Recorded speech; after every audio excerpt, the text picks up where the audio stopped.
Hey, this is Derek D-Train He2. Tonight's episode is brought to you by... We're three brothers from a small town in the east coast of Canada. Golf has been in our blood since Caddyshack was at the drive-in. We've dedicated our lives to this game. Ride free with them high falcons in the sun. Ride the purple on down. Not old 55 in the motor song. I convert home in the AM radar. Love's coming on strong. It's getting you along. It's going in a go. Easy, won't you take me in? Some of that old-fashioned California sin. Oh, there's the rules. I don't make them. Be the dice. Watch me shake them. If I give myself to you, well, you gotta give yourself to me. There's the rules.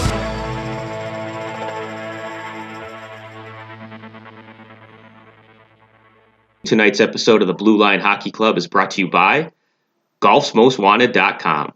GolfsMostWanted.com offers a wide variety of unique and custom ball markers. We're talking everything from avocados to hockey skates and everything in between. So if you're a scratch golfer getting to the green with ease and looking to add a little flair once you're there, or if you're like our own Uncle Artie Sullivan and picked up a few ticks, some poison ivy, and thrown a couple clubs on your way to the green, and need a little distraction from your game, GolfsMostWanted.com has the marker for you. You need to check out GolfsMostWanted.com and see for yourself the massive selection of unique and custom markers. These markers won't end up rattling around in the bottom of your bag or in the washing machine after the round. These are the real deal. So go to GolfsMostWanted.com and check these out. That's GolfsMostWanted.com. You didn't come here to lay up.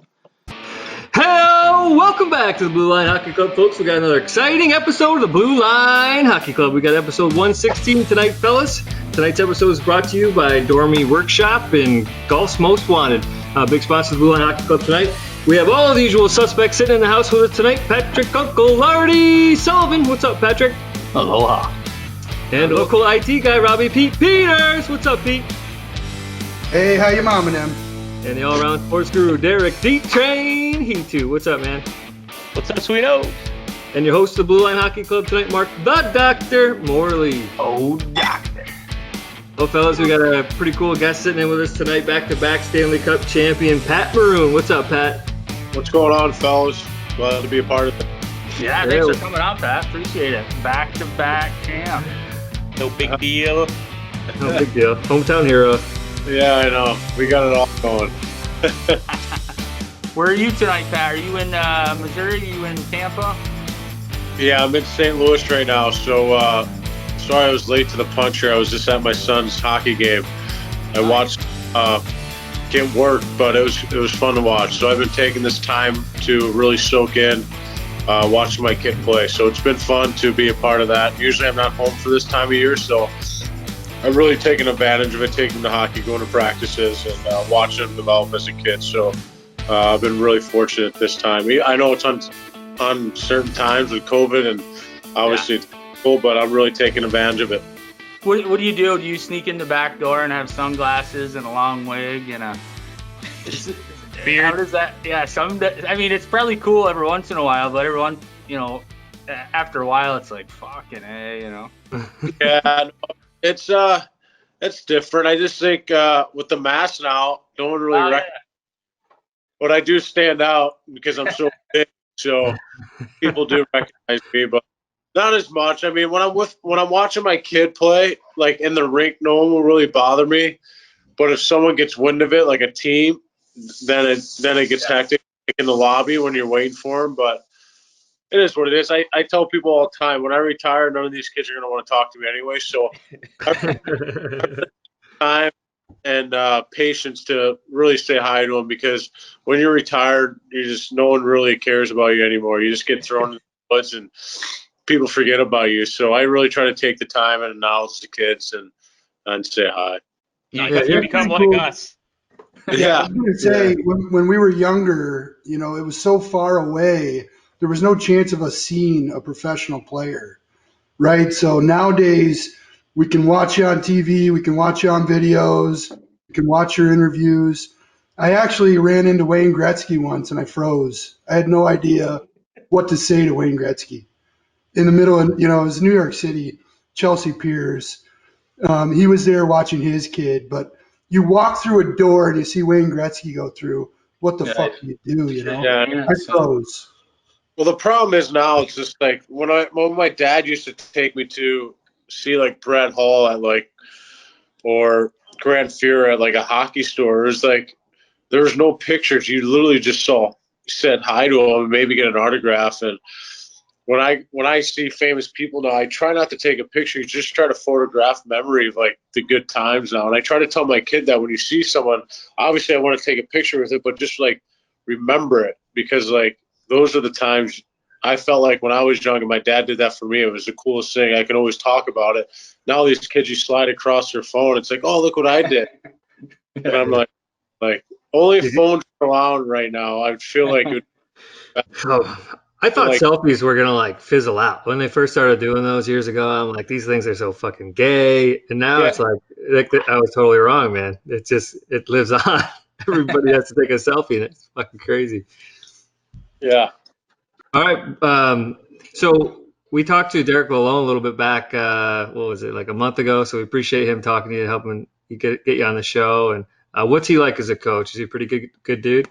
Yeah, he's hysterical. He's a really good coach. He knows his hockey stuff. Obviously, he's pretty much won at every level. And he's just a really good hockey mind, and he knows what he's doing. I hope one day he can land a job in the NHL as a head coach, because I think he'd be really good at it. The news, he's the man. I mean, we go back into, when I was trying out for the Bandits, my first year juniors, and he recruited me when he was at Fair State. So I signed the papers. I verbally committed. So me and Newsy went way back. And then when he left to go to Denver, I was like, well, I'm not going to go to Fair State, the guy that recruited me, so I don't really trust the other guys. So it's just funny how everything landed full circle. We won a Stanley Cup together. I mean, the guy recruited me. And I got Cooper that coached me for the Bandits for 2 years, and him and Cooper were best friends. So it all came circle for me, and to get the opportunity to play for him finally, it only took me fucking 14 years to get next to me, but he's a beauty. That guy's awesome. He's, like I said, he's going to be a hell of a coach.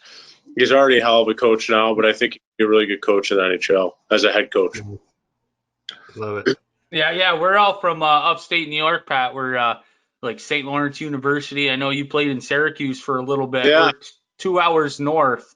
You know where St. Lawrence University in Clarkson? I'm sure you heard of that. Yeah, because Bullock went there, McKenna went there, a couple of St. Louis. Yeah. I'm skating with a kid right now, Blake Dangus. He's committed there. So a couple of those kids going to St. Lawrence. So I think Robbie Moss went there. He was a goalie too. So we got a couple of kids that went up there. So St. Louis is making St. Lawrence a hot spot. Yeah. St. Louis is a hot spot with all the guys, the Jocks, Clayton Keller. I mean, I think it was Logan Brown's father. I mean, it's just Ken Janison, Pat LaFontaine. I mean, the list goes on and on. It is a hotbed. But like I said, we're from upstate New York, and we got Bogosian from Messina. Beauty. He's a good guy. Oh, he's the best. That's a great family. He talks about Messina all the time.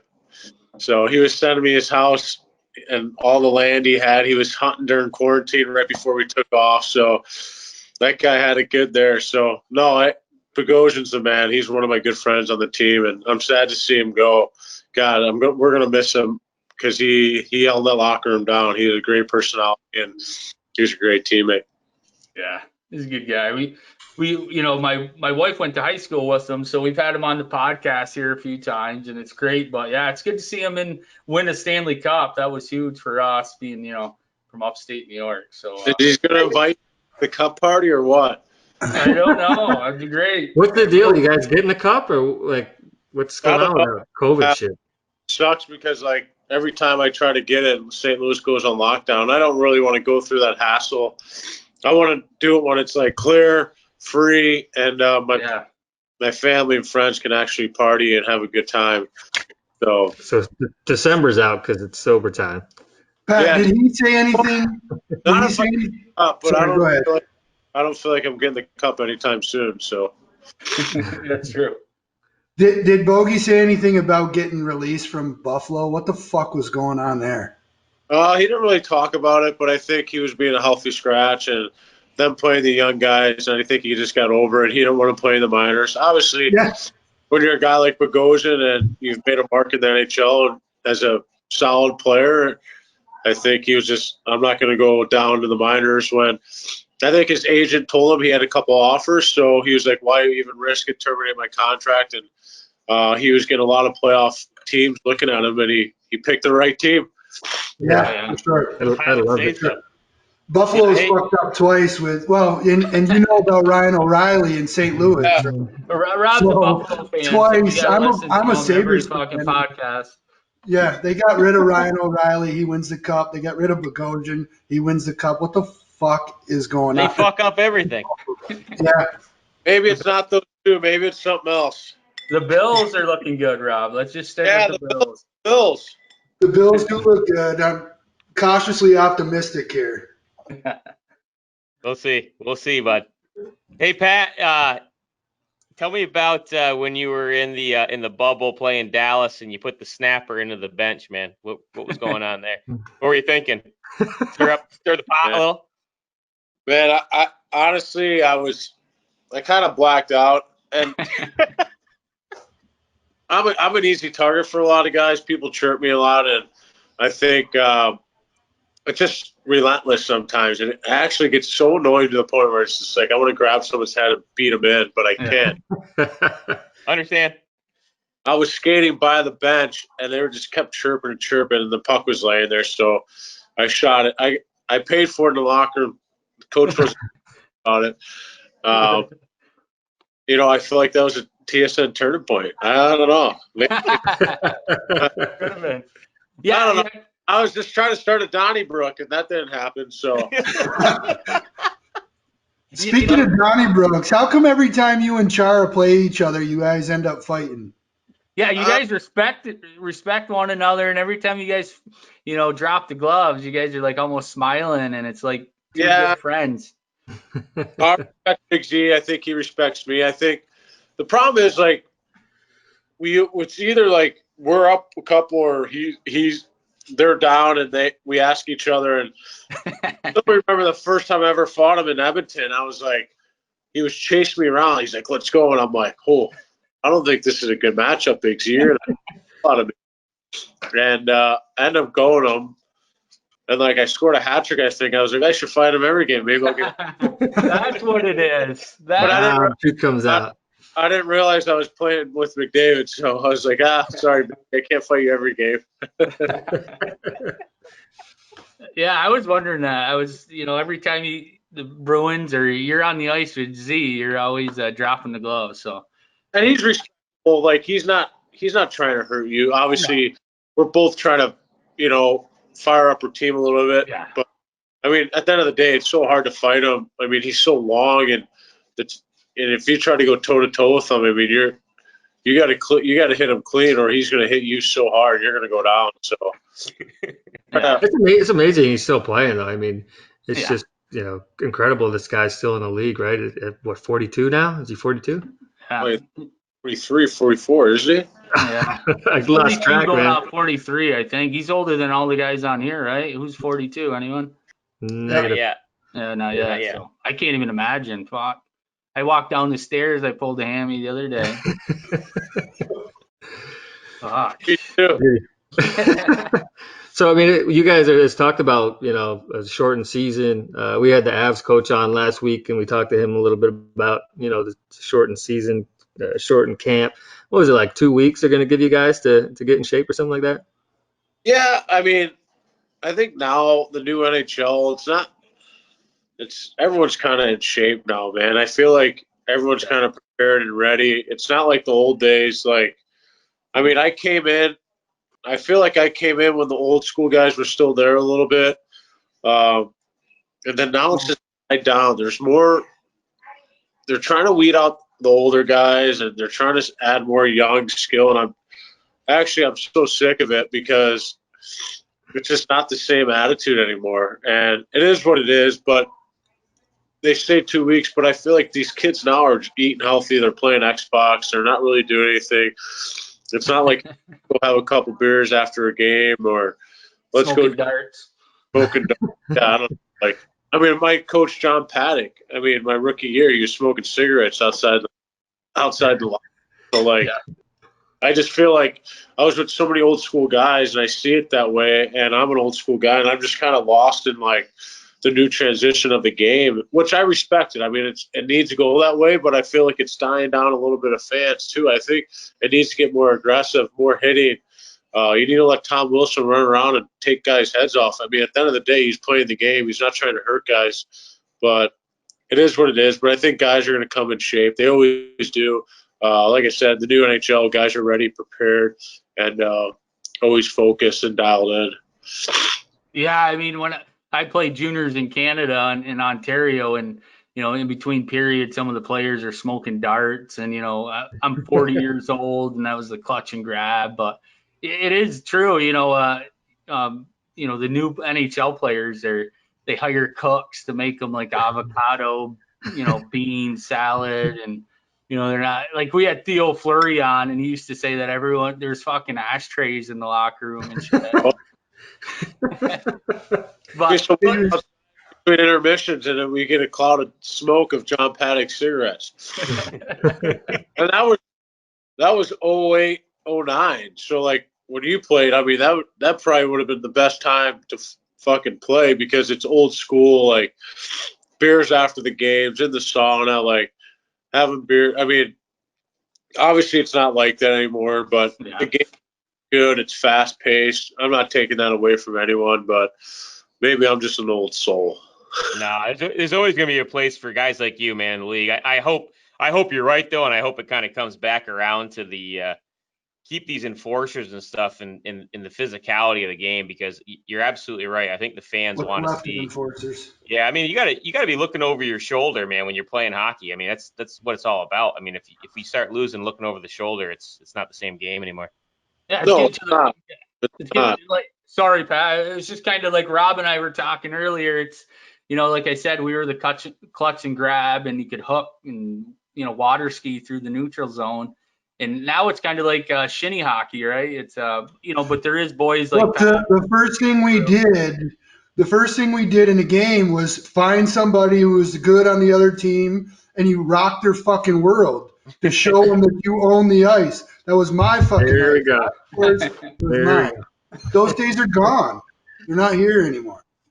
Yeah, unfortunately it's not. And that's just, you got rats running around, running guys, taking liberties. And I mean, who do you got left? Luch, Reeves, Wilson. Wilson, yep.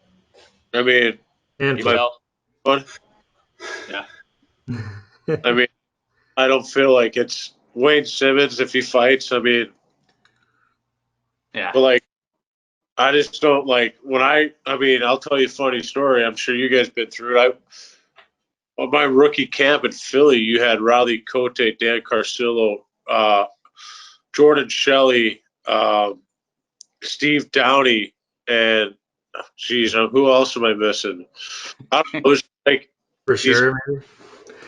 These guys were biting at the lip, like trying to like fight me, and I'm like looking around, like I'm like a new piece of meat trying to fill their job, and it was kind of scary because these guys were fucking tough and mean and scary, and you're just kind of like, well, if you want to make it, you got to show up, so you can't be scared. And I think now you go to training camp, and it's like you line up next to them in like that scrimmage, you're like, who are you? Like, and like I think the old school way, like, you're here to take my job, or I'm going to kick your fucking ass. And I'm like, I'm going back down to the minors then because I don't want to get my ass kicked. Two place, right? You don't have that scariness anymore. It wasn't matter if you're the best first round draft pick; they still went up to you and like fucking scared you to make you work for it. And I don't think we have that anymore. It's just like first round or second round comes in now, you just kind of fluff him up. Hey, make sure you say hi to him. Make sure he's doing okay. Like, what? Take him out after. I had to earn every inch, and I feel like No, I mean the game's like you said, the game's changed, but it is what it is. There's nothing you can do about it. You just kind of chuckle and shrug your shoulders and respect it.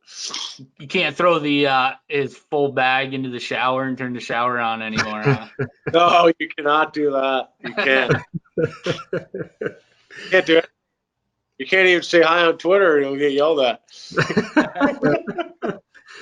Let's talk a little bit about the cup runs, man, and your experience. Maybe we'll start off in obviously St. Louis and what that was like. It was probably a little bit of a different atmosphere. No Buffalo or no Buffalo. Jesus, no COVID bullshit going on, and so what was that like? How was the party life after and stuff like that? Yeah, I mean, it was great. I mean, I guess playing in St. Louis was kind of nerve-wracking when I signed here, but I always wanted to play for the Blue Note. And just remember my dad taking us we had season tickets, but going to the old arena, and we had 2 season tickets. I would sit on his lap. My 2 brothers would sit in other seats. So you had those fine memories of like going to the games. We'd go on our minivan and we'd park by the railroad tracks every single game. Our car would get broken into. I'm like, Dad. He's like, no, it's free parking. So That's me. stuff like that you remember. And growing up watching Oaks, Hall, Shanahan, Craig Janney, McGinnis. I mean, the list goes on. Grant Fuhrer. I mean, when Gretz came, that was pretty neat. 95, but his turnover fucking sucked. No, I tell him that all the time. But I mean, I just think for me, signing here was committed to a team that has a chance to win. New Jersey had my heart because I finished the year there. But my son being from here, I never really been with him for a full year. When he was born September 2nd of 2008, I left for rookie camp, and that was my first year of pro. So I never really seen him grow as a kid. So just the summertime. So I was like really focused on him there and making sure I was going to the right team. And I obviously it worked out in the end. The beginning was a struggle for me and tough, but when we went on that 11-game win streak, you can tell we had something special. And then obviously winning the Stanley Cup was icing on the cake. And being from St. Louis and going down Market Street and seeing those fans, I just had chills the whole day. Obviously, I was a bit hammered, but chills from the cold beer, maybe. You kind of want to soak it all in, and you just realize it when we flew in that night and we drove the bus. The bus took us back to the rink to party with the cup, and he drove us down Market Street. There's people camping out to get seats, and a kid growing up in St. Louis watching the Cardinals win, watching the Rams win. I mean, I was like, holy shit, this is real life. Like, this is the best thing I'm probably ever going to witness in my entire life. And knowing that my family and son will be there when I get off that bus. Obviously, they were on the ice with me, but it's just seeing them in our home soil and hugging them and realizing this is a dream, obviously, that just came true. And it was just amazing. We partied hard. I mean, we went straight to the rink, right to OB Clark's, partied there till about 7, come back, took a nap, went back to another team party about 11, woke up. I think we had the parade the next day. Partied. No, we didn't have the parade. We slept in, woke up, went to a nice little drinks and appetizers, went to the brewery, partied all night, took the cup to a bar, woke up the next day, was the parade, and then we took a plane to Vegas right after the parade and partied there for 2 nights. Yeah, it was a good show. Holy fuck. Party too, so. But yeah, was Hall being the most fucked up or what? What's that? Was Brett Hull the most fucked up or what? Long shot. He beat everyone. I mean, I don't know. Like, I mean, all of us at OBs, like, there's like a handful of us that went straight from the rink at 7 in the morning, went straight to OBs. And then you guys obviously probably saw those pictures outside OB Clark's with all the fans realizing the cup was there. I mean, I don't remember that. I don't remember doing that. But Dude, yeah, there's a reason we didn't make it to the NHL, and that's because we fucking partied harder than we played. So, That's right. That's okay though. yeah. We had little fun.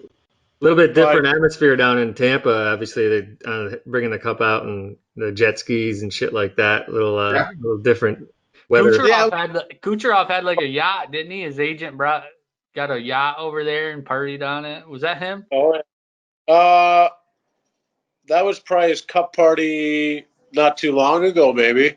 Yeah. He got a yacht, but during the parade, we each got assigned to a boat, and it was like either two guys, or three, whatever it was, and it was neat though. Like they opened up the city wide open right before Game 6, the day before, so it's like, holy shit! You think we're gonna have a parade, and then we won Game 6, and we're like, yeah, we're having a boat parade. We're doing Raymond James Stadium. Like, okay, this is like round 2. Here we go. Like this is. And sure enough, it was round 2, but that boat parade house, I've never, obviously we'd want to be close to the fans, but we got close enough to celebrate with them. We were throwing beers at them. They were throwing beers at us, shots. So that was fun. I really enjoyed that part. Raymond James Stadium I don't remember much of that, but oh shit. I don't remember much of that, but last part I remember is probably going on stage. But I think we saw that one. We saw that, yeah. Awesome. But it was a blast. Like I didn't have high hopes going into it. I ended up being like, that was fucking sick. Like the first ever parade like going to Raymond James Stadium, having it half full, like having fans all around Raymond James Stadium, going to the bar after, it was packed. It's like, what is COVID now? We're gonna Fuck COVID. Yeah. but it was wide open. We had a blast. We had fun. We drank for like 4 or 5 days. We golfed with it. But by the end of it, I looked at my wife, and we're at the hotel, and I was like, get me home. Get me home to my kid, or I'm just going to sit here and migrate and like go into Die. I'm gonna sit here and die. Yeah. How is your golf game, Pat? Are you a good golfer? I'm okay. I wouldn't say I'm good. I'm a grinder like my game. I did get down to a 6. So Nice. Pretty good. I'm not bad. I'm not a long ball. Everyone's like, "Are you a long ball? You're so big." I'm like, "No." So I'm not good. I grind pretty hard. I can compete. If that's a good. I can compete with. You're not holding anybody up. Yeah, I'm pretty not well. up. I have good shots. Like I'm not like. It is what it is. Nice. I think one of the biggest takes that I took from year 2 cups was, when you won the cup in St. Louis, and then again in the bubble when everybody got their chance after game 7, I believe, to hold the cup and skate around the rink with no fans. I mean, what a difference it was to grab the cup in a full arena. I mean, what was that like to grab the cup and like have nobody there, except for the other team? Good question. It wasn't the same, right? Obviously. I would say it was neat to like go back.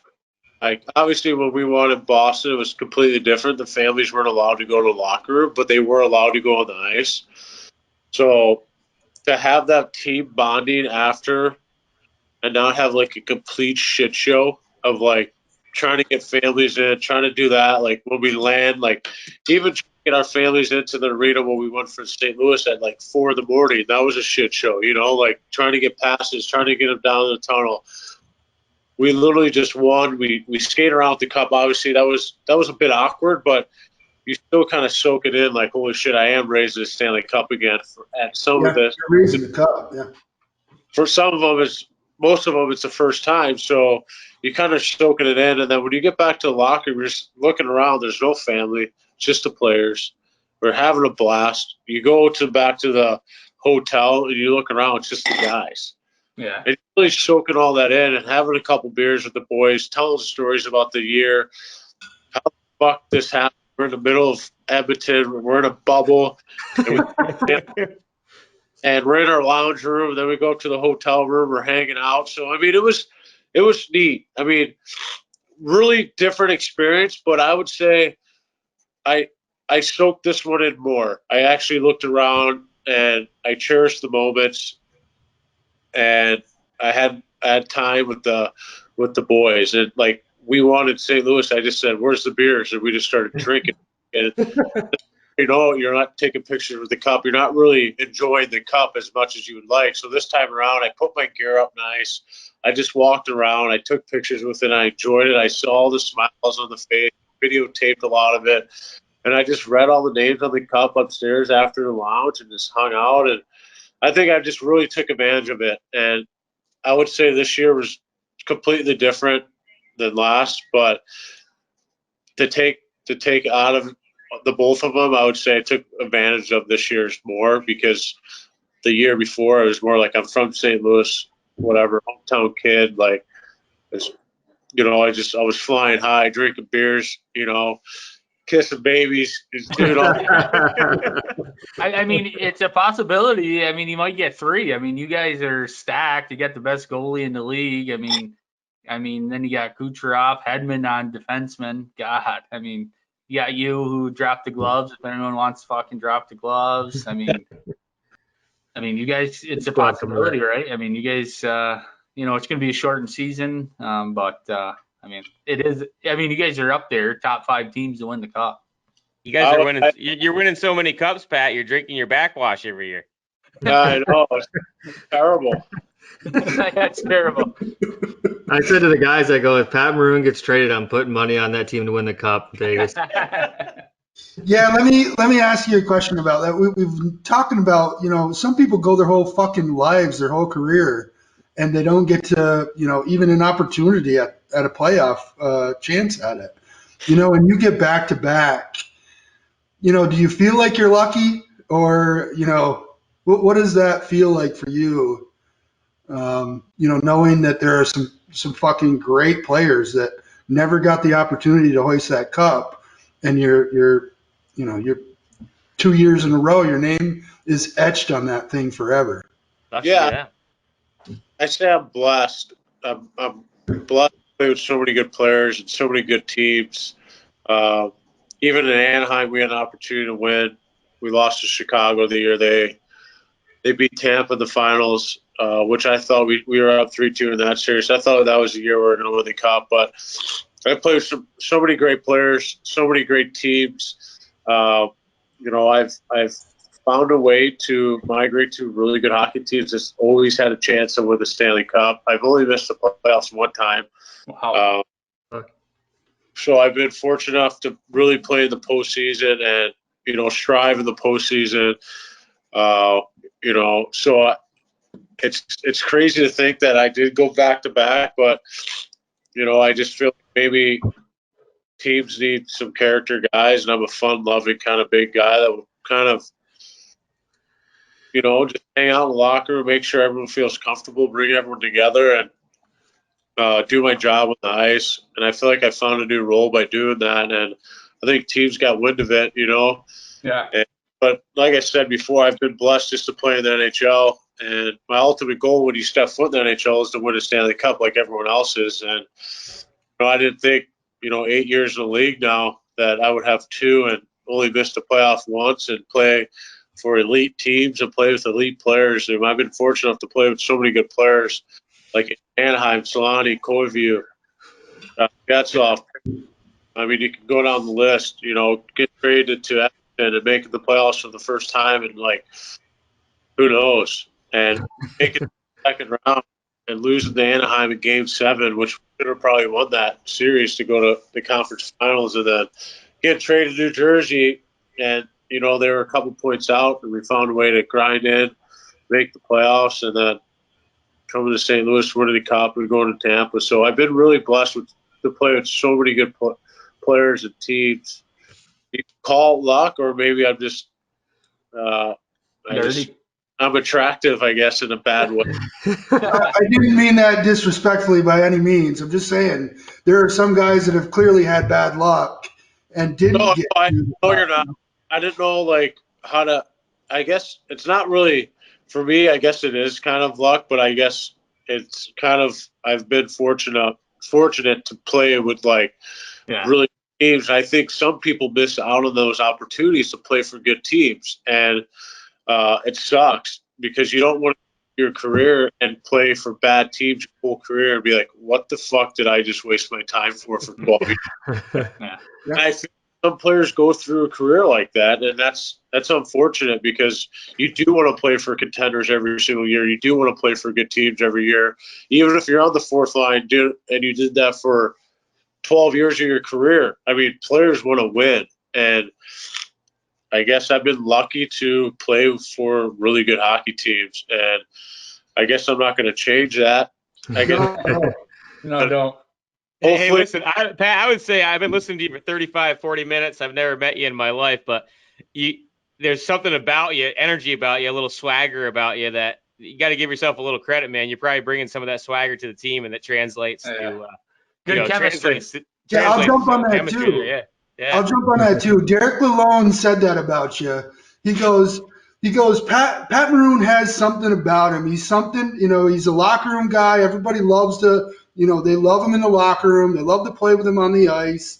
You get people fired up and ready to play. And I forget what he said exactly. It was something like, you see, you got to get me in, man. You got to get me on that ice. But he said a lot of good things about you. No, yeah, they've been great. Obviously they took a chance on me last year, and I just wanted to come in and kind of help out the team. I know they had some bumps in the roads and trying to get over that hump, and sometimes you just need someone to come in there and kind of make everyone feel loose again and like make them feel like a kid again instead of having so much stress on themselves all the time. Yeah, we need the dollars, but at the end of the day, you got to have fun doing it, and you can work hard doing that too. And I think making guys feel they're comfortable and like, sometimes guys go into a locker room, they don't talk, and you just got to make sure they can talk. It's your locker room too. Just because people have the captain or their assistants doesn't mean you can't talk. Like your voice matters in a room, and I feel like I try to carry that to the young guys too, and even the foreign guys. We have so many languages in that locker room. You just want to make sure everyone feels comfortable and everyone has a voice. And if you do that, it carries so much more, and it's more attractive than someone sitting there than after a game they're motherfucking someone because of that. So I just feel like you can change so many cultures in that so many ways.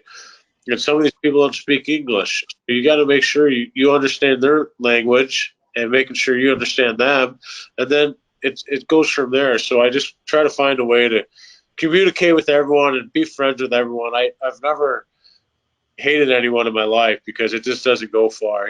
Obviously hate's a strong word, but there's people on the ice you dislike, but I'm sure off the ice too. So you just try to find ways to make sure you communicate with everyone and make sure you say good morning to everyone every morning. It just goes a long way. I just don't want to be miserable every fucking day because I'm still a kid playing NHL. I always tell my son that. I mean, I'm like you. I'm a kid still, living out my dream. Yeah. I think people forget that. Sometimes people forget that. I know it's a business, but you got to somehow find a way to enjoy it too at the same time. You're a young buck still. What are you, 32, 33? Yeah, I'm not getting any faster though. So I got 2 years left. I guess 2 years left, and maybe grind it out for another year. I don't know. You got more than 2 years. I always tell people I'm gonna play until they kick me out. So. Yeah, that's me at my job. I'm going to keep working until they fire me. Exactly. That's all you can do. Hey, let me ask you, how big was it for Stamkos to dress and then fucking get his first ship and then snipe?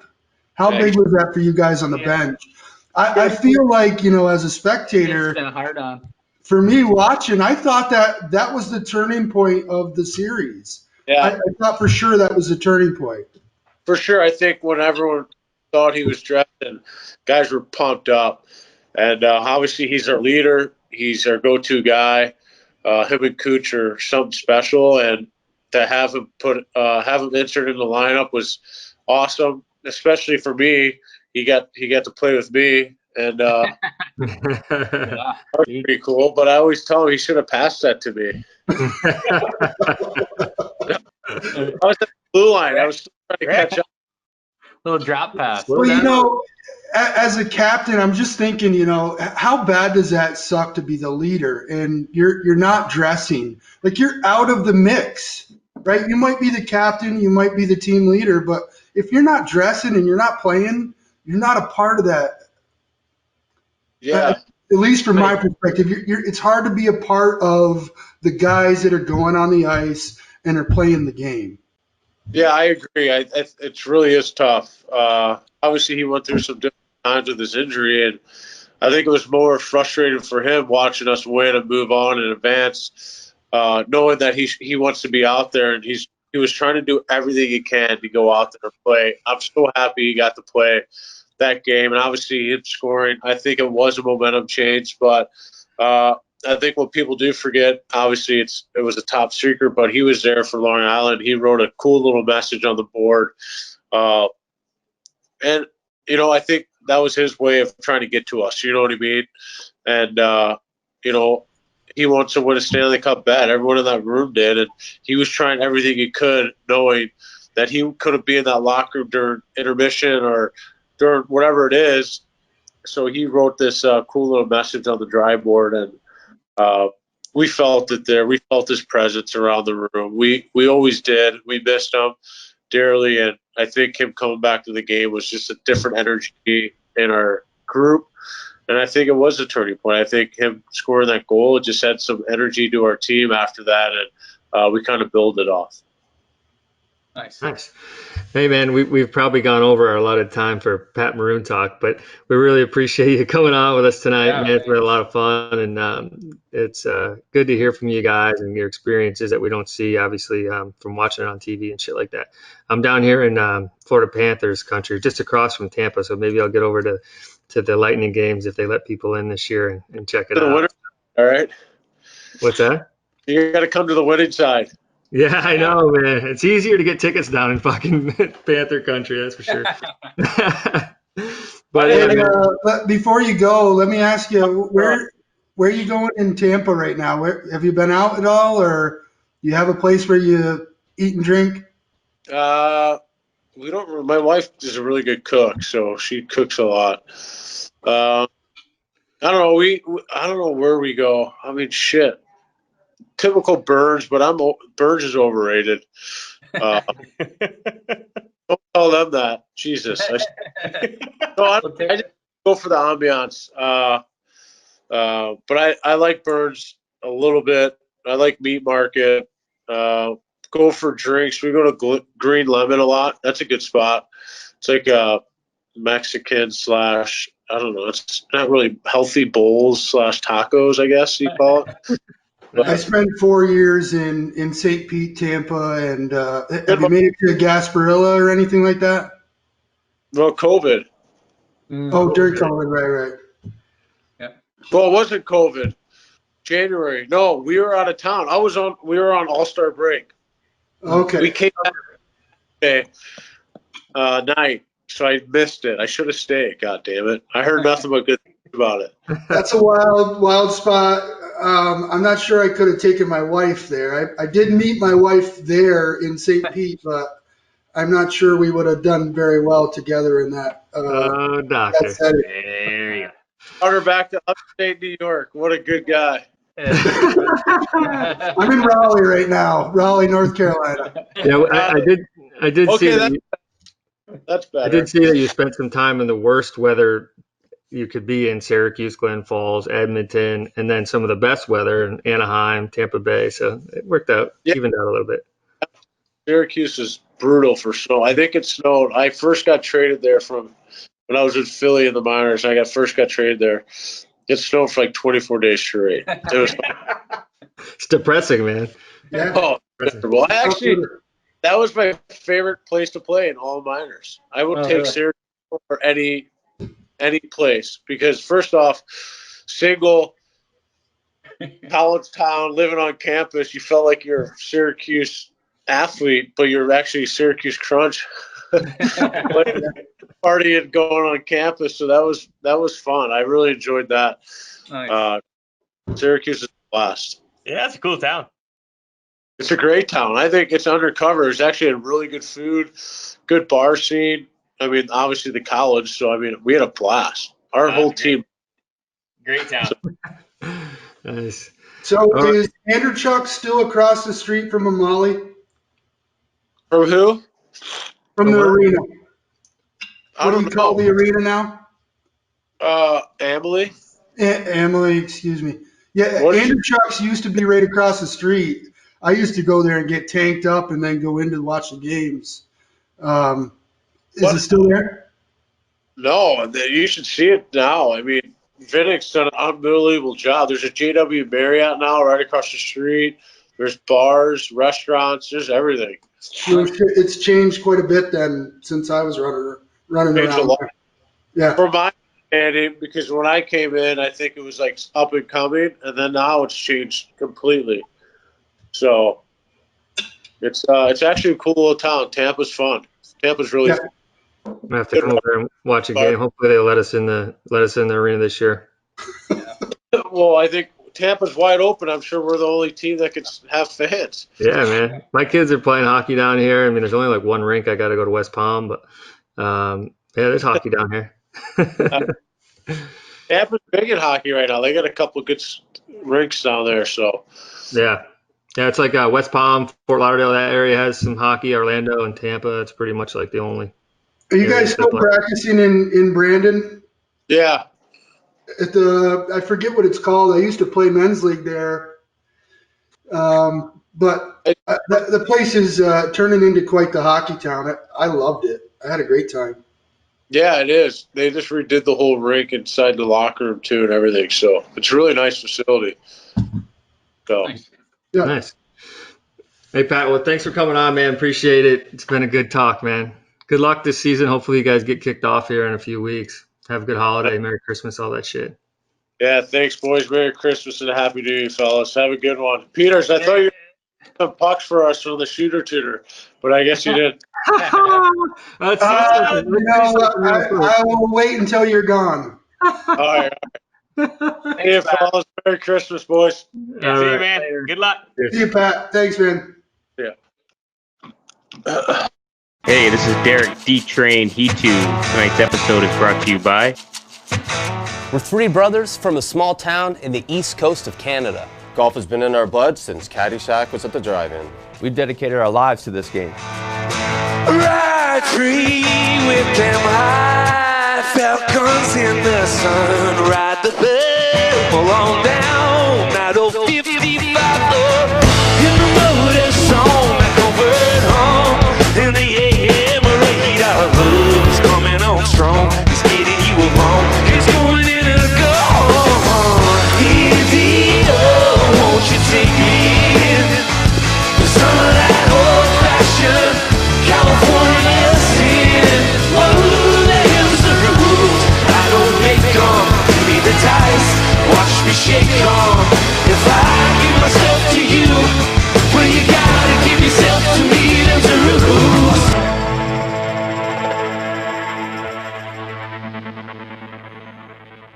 Episode of the Blue Line Hockey Club is brought to you by GolfsMostWanted.com. GolfsMostWanted.com offers a wide variety of unique and custom ball markers. We're talking everything from avocados to hockey skates and everything in between.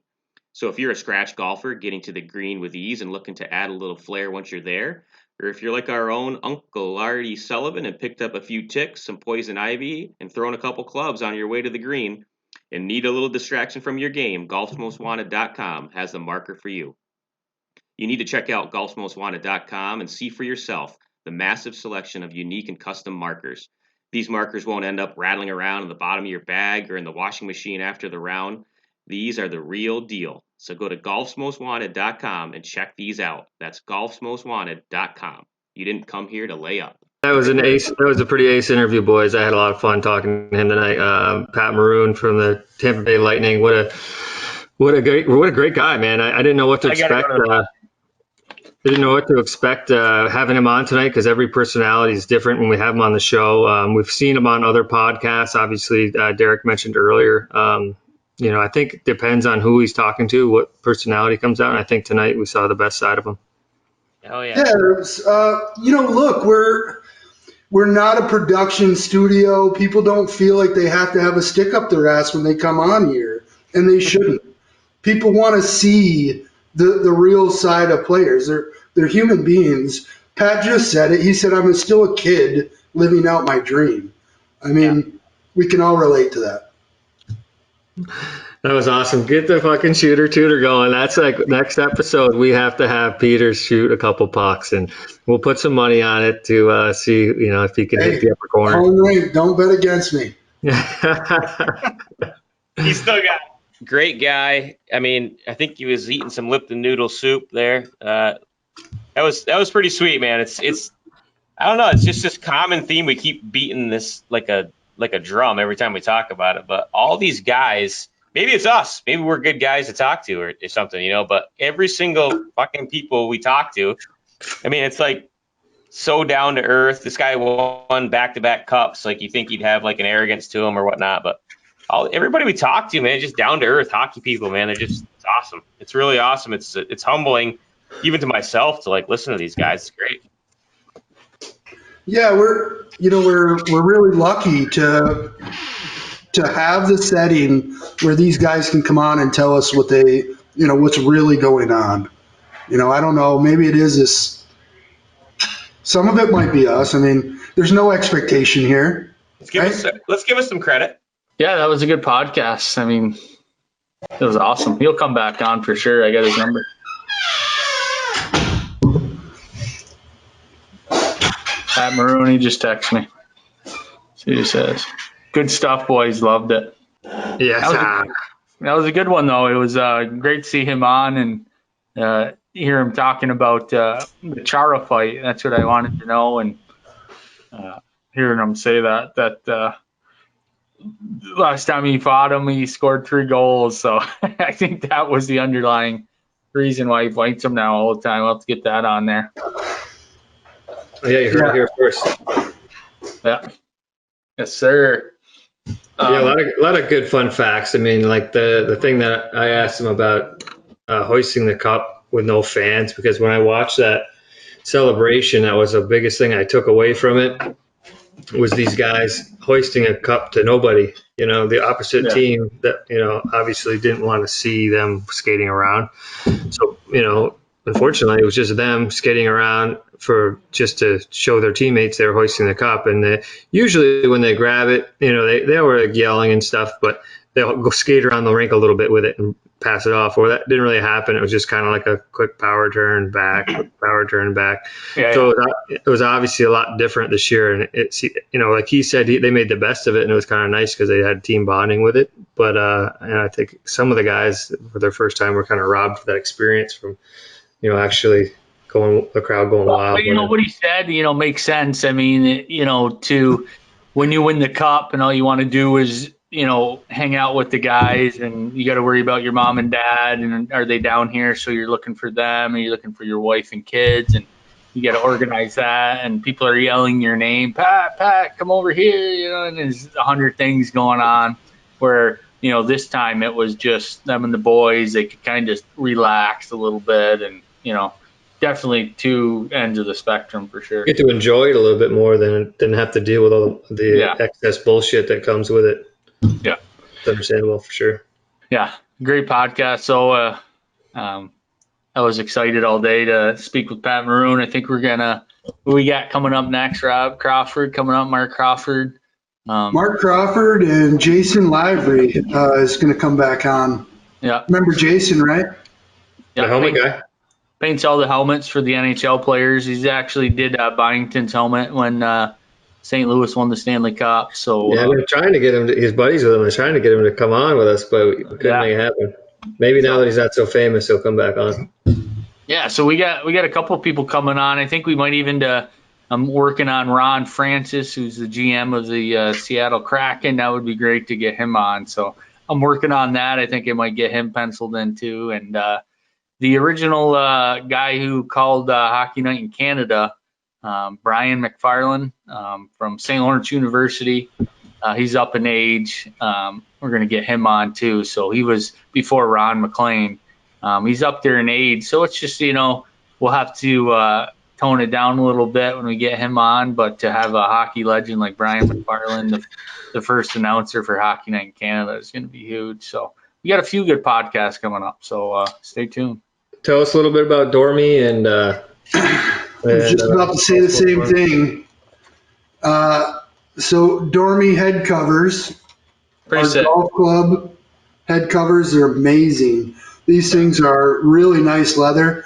And, for you, Derek, up there in the North Country, they double as gloves. You wear them as winter gloves. You can take you can take your cookies out of the oven with those shits. A lot of possibilities. No, they're pretty sick. Dormy Head Covers has a lot of head covers, custom head covers. If you go to their website, it's or check them out on Twitter, Instagram, or Facebook.